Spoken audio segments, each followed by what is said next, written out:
Au Mali, les différentes structures de contrôle font des rapports de vérification chaque année et des recommandations sont produites afin de lutter contre certains manquements dans la gestion des fonds publics. Pour les organisations de la société civile et certains élus, il faut intensifier le contrôle à l'interne afin de prévenir ces abus de gestion.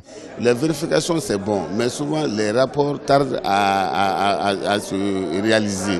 Il n'y a pas de suivi pour les rapports.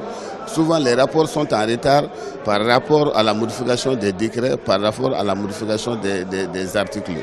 Bon, maintenant, moi, à mon avis, pour vraiment lutter contre la corruption, vraiment, il faut améliorer, intensifier les contrôles internes au niveau des services publics.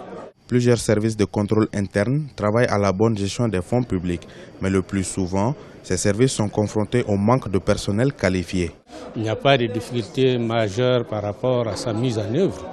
Maintenant, il faudrait que les différentes structures de l'administration appliquent les dispositions de la stratégie nationale du contrôle interne. Je pense que ça, c'est la première chose à faire. Maintenant, par rapport à la mise en œuvre, il faudrait tout simplement former les agents, former les cadres, c'est vrai.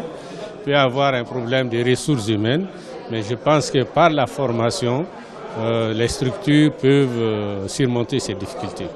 Afin de prévenir les abus et mieux contrôler les services financiers, une loi a été votée en mai 2014 par l'Assemblée nationale afin de poser des restrictions aux responsables, mais aussi renforcer les agents de contrôle pour une lutte efficace contre la corruption et la délinquance financière.